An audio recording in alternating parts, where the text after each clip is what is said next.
Welcome back to another episode of Rock Boys Football. Dill, Coach Sark, the Texas Longhorns. They really don't have many holes heading into 2025, and the spring transfer portal window for Texas, there probably is not going to be that many names that are good enough football players to come in and help Texas in 2025. Well, I'll tell you what, Jack Endries from Cal is a position of need for Texas and is really one of the best tight ends in the country.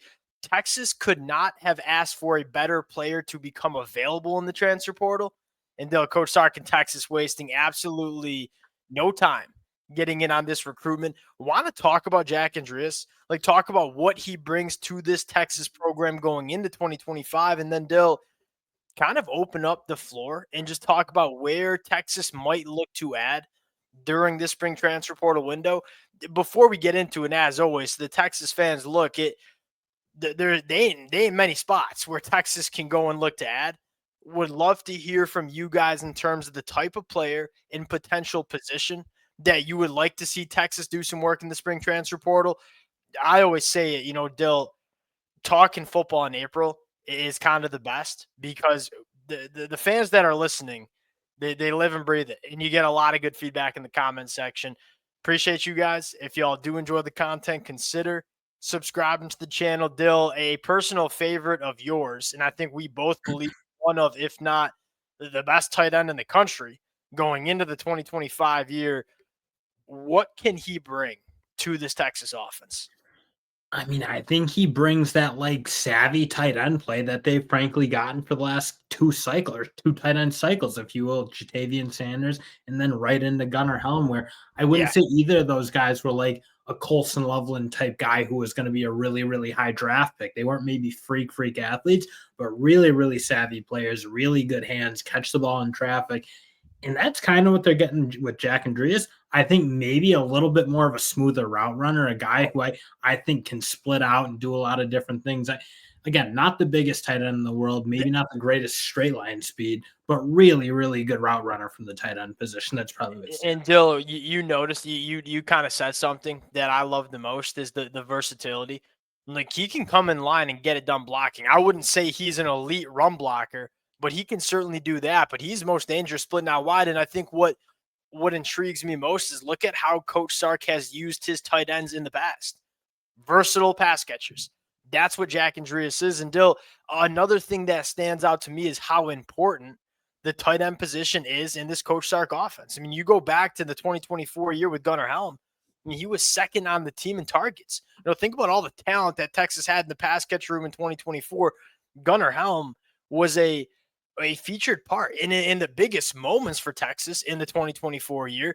Gunnar Helm was getting the targets. And that's the big thing. For the last two cycles, Sanders and Helm have been so good at making big time plays for not big time plays, but like big moments. They're the ones who are able to get open. They were the ones who were able to move the sticks on those 3rd and 7s. It felt like it's just been a position they've relied on so much.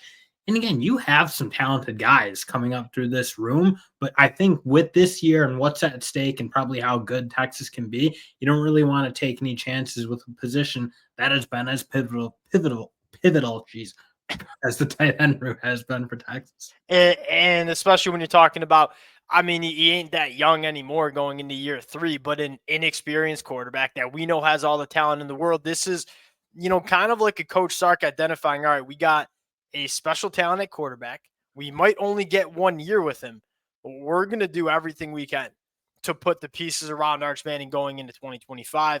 What I love most about Jack, Dill, and it's very similar to Gunnar Helm as well. Like, when Gunnar Helm was targeted last year, 82% completion percentage. Like, good things were happening. Gunnar Helm made catches in traffic, did not drop many footballs, had a lot of first down catches for this football team.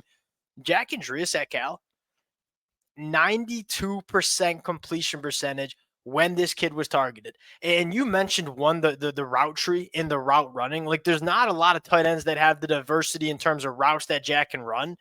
Dill, what about the feel for the position? And to me, that's more important than like physical attributes. I think sometimes we get so wrapped up in like these kids coming out of high school and say, all right, how big are they? How fast do they run 100 meters in? You see the freakiest of freaks at the tight end position that have little feel for the position not really work out. I mean, Jack Endries, he's a good athlete. I feel like we're kind of underselling this guy like he's a bum. He ain't no bum as an athlete. But man, what separates him is the feel that he has for the position and always seeming to find separation or sitting it down in zone coverage. That's huge for this Texas offense. And Dill, you go into the pass catcher room and say, another thing I love about this is it's a little bit more experience. You know, if you were to have one knock on the tools around Arch Manning, it's an inexperienced quarterback with an inexperienced pass catcher room. I think Coach Sark probably identified that as well during spring and said, all right, we're going to go out and get Emmett Mosley. I mean, Emmett Mosley's only going in a year two, but was extremely productive as a true freshman. Then we're going to go bring in one of the most productive tight ends that we've seen in the country the last 2 years of college football, put him in the pass catcher room as well. What I love most, I feel like so many teams, they'll have an elite talent at quarterback and then just think it's enough and not do everything they can to put the pieces around the quarterback.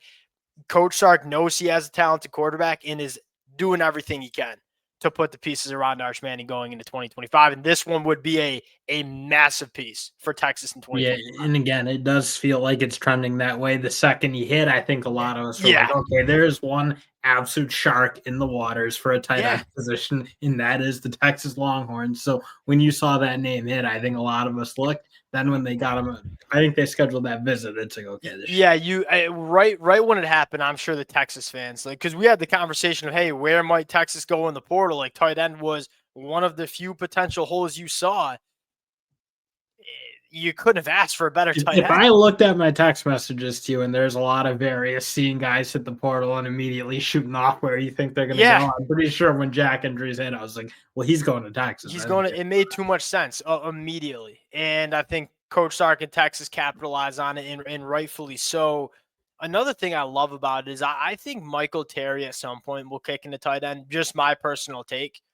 This gives him a year of like flexibility and potentially a very good tight end to kind of learn from. And I know Mike Terry's going to start out, it sounds like, as a slot wide receiver, but with that frame and that athleticism, I think he'll move to the tight end position sooner rather than later. Giving him a tight end that's done it at a high level, I think, is huge for potentially Michael Terry's development. They'll this pass catcher room. I mean, would you go as far to say Gunner or Jack Endries is an upgrade from Gunnar Helm? I think I'm there, but I'm not. I'll ask you the question first. Yeah, I'm not quite mainly because I think Gunnar Helm was just It so was slept awesome. on, Yeah, and like yeah. even last year, I feel like people like, yeah, you lost Jatavian Sanders, and I think a lot of people thought you were going to take a huge step back. But even if you watched Helm last year, and then right away in that Michigan game, he kind of broke on and Or like ass up. reminded everyone, like, oh, yeah, we still have great tight end play at Texas. So I'm not going to say he's an upgrade from Gunnar Helm mainly because I don't want to disrespect Gunnar Helm, Yeah. but you Still got at the again, at the you just very have a least you're premier tight end. That's at what the I yeah, mean. yeah, at the very least you're holding serve. Like you're gonna have if you go on land Jack Endries, you're holding serve and you have very good tight end play in 2025. All right, Dill. Again, not many holes. Like again, it just not many players that are currently in the spring transfer portal that can play for Texas. One of the things I will shout out, you talk about Coach Sark, Texas being winners of the spring transfer portal window. They certainly will be a winner if they land Jack and Drew. Still, I'd already argue that maybe they are. Why is that? They're retaining this roster. Mainly I mean because that I haven't seen an offensive lineman hit the yeah, portal because I that would have been the position. Like again, you're probably going to have some really good players not play, like Kojo, Chapman. Like those guys are yeah. really good players, and probably given their film and in the moments you got to see of them last year against teams like Florida. I mean, those are guys who I would imagine a lot of like big time programs would want because everybody needs offensive line depth, maybe aside from Texas in college football. So the fact that they're not losing any of those guys, I think is huge. I talked about this with Oregon the other day. When you recruit the way Texas does in this era of college football, it gets hard to hold on to your good depth, right? I mean, you got a lot of guys on this Texas team that are not going to start for Texas in 2025 that would start on a lot of teams across the country. It's hard to keep players around. And Texas, along with Oregon, seem to be those two programs that keep their quality depth around. And that's why you see them play their best football late in the season. The last position that I think Texas will try to address, and I think they're taking a visitor from Maryland this weekend, is in the middle of that defensive line. you haven't seen a name pop yet. If you do see a name pop, I would be very surprised if Texas was not the immediate front runner for a guy in the interior defensive line, because it's really the last box that this team Now needs to now check off. that's the tough position because I can think of, like, a lot of teams that need him, and a lot of, like, Yeah. teams of the Texas ilk, like Ohio State, I think, would be very much Yep. a shopper. I think Florida would be a shopper. LSU. LSU would 100% be. So there's a lot of teams that, if good defensive linemen hit, everybody's going to be circling. Again, you haven't really seen anybody who are guys for those type of programs right Yeah. now. Like, you're seeing the depth pieces, you're right. But honestly, I don't even know that depth pieces do a whole lot for Texas, given where they're at. They'd probably need a guy to be a bit of a playmaker, if you Yeah. will. In that spot. 'Cause And they're deep enough. I'll It's say just you wonder about the top end. this: Texas's ability to go up against anybody head to head and win That out. wasn't me saying Texas can't go beat anyone Oh, because we all know 100%. I that. I'm know. just Yeah. saying Yeah. there's gonna be a lot of people circling. Yes. And here's what separates Texas. A lot of these other teams, yeah, they might need interior defensive line help. They need some help at some other positions too, and have to do some work with the resources.